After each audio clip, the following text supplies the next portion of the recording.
Pun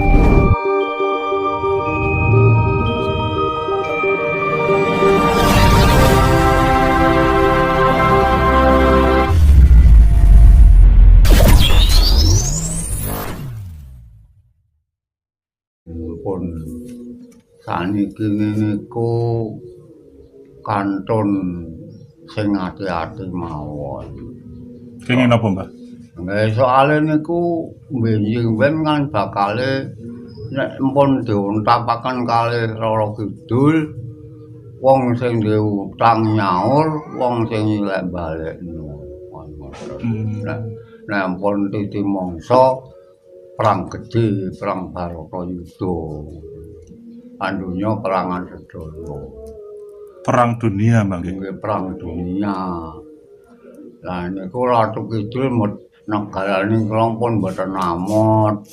Biyen ngoten niku wedi Demeta bar magrib wani medal niku balungan gejek kaya balungan mboten karo perwana. Saniki padang sedanten. Lah mboten gadah nggon teng kayu gedhe nggih diketok, teng balungan lumbuk nggih diketoki mantuk mriko sedanten. Sedantene sing jahat nggih digurak kalih tiyang ngertos, kalih tiyang sing sumerep diken ngalih nggon mboten teng mriku. Kok ngalih teng pundi mboten kok ngalih. Upama kula ngalih mboten nggih ngalih karepe dhewe. Sing penting ora ganggu umat manungsa. Sing penting ngoten. Tapi kathah sing mantuk, Mbah nggih, mantuk ten kene Segoro Kidul. Nggih, kathah sing mriko. Lah mriko manak-manak makame mboten enten. Wonten ngamote niku kerajaane Rara Kidul ngoten. Berarti benjing nek Segoro Kidul niki mboten kamot nggih. Nggih, diuntapaken kalih mriko serang wong donya. Kuwi omonge Ratu Kidul. Name aja ngamuk, sing diutang nyaur, sing nyilek balekno. Lah sapa roh diutang ra diutang kadung kesempatan ngamuk wae. Sikat mawon nggih. Nggih, Sapu nggih. disapu. Mbah sing gadah utang niku sing utang napa, Mbah niku? Sing kertas sinten nonton lawake dhewe-dhewe. Utang yatra napa utang? Utang yatra gampang. Lah nek utang duka utang napa mboten ngertos. Nggih. Ngoten tok dawuhe. Tapi ngoten niku mangke badhe kelambahan nggih niku. Nggih, pun jangka. Pun jangka Jayabaya. Jayabaya niki nggih ngapunten kula nggih tiyang Islam.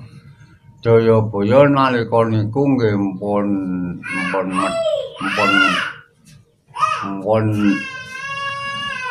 kandha kalih anak putu nggih besok ya. Nek ana taun kembar kuwi langgar buyar Masjid Korat Kalit Mekah gak ana sing ngambah wong mati wis gak dirupaka lho dek nalika nika taun 2020 nika niki pun badhe niku nggih pun waras malih niku nek taun kembar kok Jawa Jayabaya niku. Nggih. Tembus, Bang nggih. Hah? Dawuhe kok tembus danten. Nggih, tembus. Niku ramalane kan terkenal. Nggih. Seluruh. Kalih ses, Bang. Nggih. Terkenal Jayabaya niku. Jayabaya niku asale niku nggih niku wau saking keturunan. Niku wau nggih. Mulane kula nggambar Janaka Sembadra niku nurunaken Angka Wijaya turun siji nggih. Nggih. Angka Wijaya gadah anak Palikesit dadi raja turun loro. Bombe Mbawean turun telu.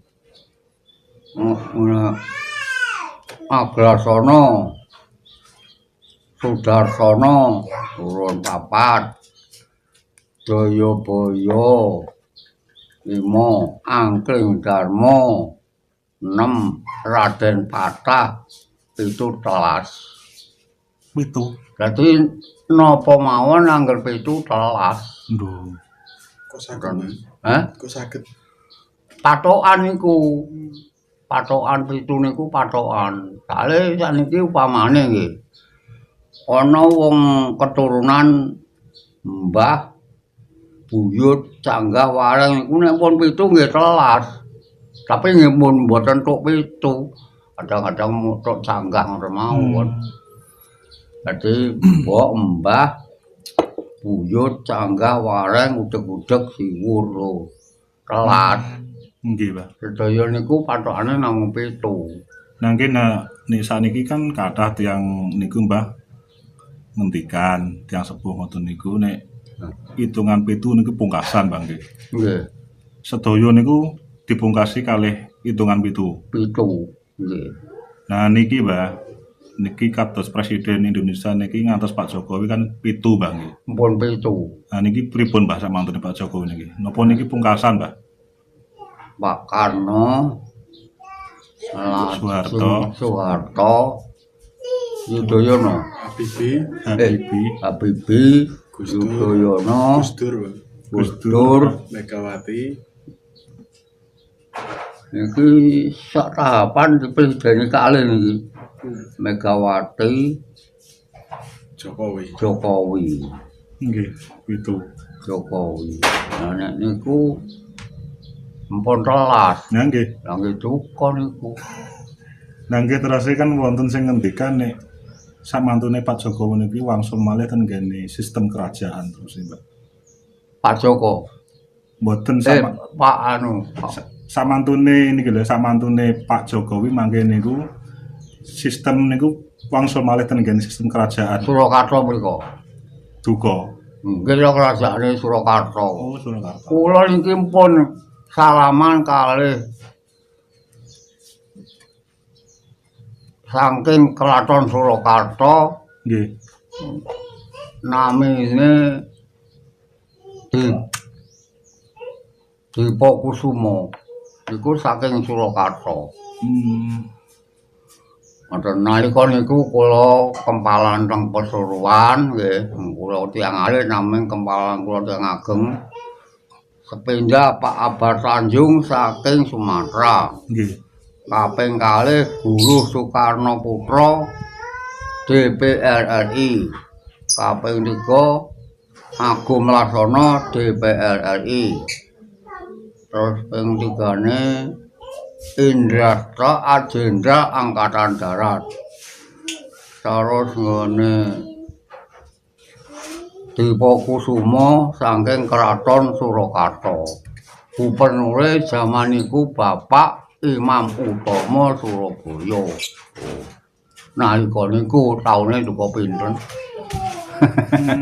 Jadi gubernure niku tingkat nasional seluruh Indonesia. Nggih, nggih. Ngoten dadi kula niki mangane nggih prahmanan pokoke filme 3 dinten 3 dalu niku teng Pilah.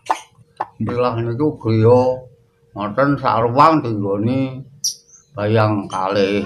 Niku pas acara napa Mbah niku? Niku mengenai upacara penghadap Yang Maha Esa seluruh Indonesia bagian ilmuwan kepercayaan, sedaya kepercayaan.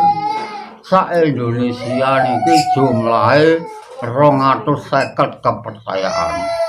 250 kepercayaan. Sak Indonesia. Nggih. Lajeng sak Jawa Timur 7 gangsal kepercayaan. Lajeng sak Bojonegoro niki sing pun lebet sedoso. Nek Tuban termasuk kula kali Pak Kardono kula ditakaken nika kanca kali kula. Nika ngene katuhanan awal akhir teng Tuban. Lajeng sing Jatirogo nggih ageng nek sasi Sura nggih wayangan nika katuhanan Pancasila. Katuhanan awal akhir katuhanan iku teng Jatirogo. Muridé nggih kathah. Nek ten mriki Mbah Sabto Dharma sing Ya wong iki kula Sabto Dharma niki kan nomor 10 niki kula menang, mboten menang, mboten ngarah dadi. Tegese sing ngarang niku sosial politik. Nggih. Kula perang kali sosial politik. Ya mbake kalah kali kula. Lah kalah niku kula mlebet teng Kapolres, kalebet. Yes. Mlebet teng ngene Jaksa Tinggi, kalebet. Mlebet teng ngene PKOK, kalebet. Mlebet teng ngene HPK, kalebet. Ngene Didibu niku letake teng Menteri Pendidikan dan Kebudayaan. Jadi tinggalnya kali pendidikan ngurusi di dalam sekolahan, nek kebudayaan ngurusi sak njabane sekolahan, kados pariwisata, ilmuwan, dukunan, sak pitulunge iki sing ngurusi kebudayaan, Menteri Kebudayaan. Nek zaman Presiden Gusdur nggih pun pilah dadi loro, nanging saiki dicapuk malih. nggih. Jadi Menteri Pendidikan dan Kebudayaan negara monan mlebet ke negara dek tahun 1978 mlebet iku sing mlebetaken kula sak anggota kula sak teng Jakarta teng pundi kemawon niku pelarikane sing wingi niku ABRI sedaya tentara sedaya. Nah, ketua kula teng Surabaya niku nggih tentara nanging zaman 45. Niku nderek nampi Wahyu, ya namanya pungkasan. Nggih. Nampi Wahyu niku nomor 12. Jadi jumlahe sing nampa Wahyu nggih kula niku tiyang 12. Tiang 12. Nggih. So, ana wong dikandhani ngene-ngene melok glubyak-glubyuk sembahyang. Kandhane ya ngono.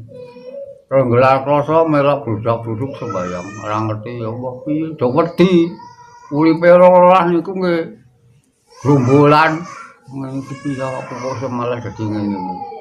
Terus sing nomor 1 sing Pak Harjo Sapura niku sing nomor 1. Takokno ngene tiyang sepuh. Terus dikandhani besok kowe dadi penganute wong sak donya. Mergo nyumerepi kuluk keraton, kuluk kerajaan. Gelar namine Bapak Panuntun Sri Gutama. Nek benere nabi pun dibatasi namung 20 mboten ngarah enten nabi malih ngoten lho.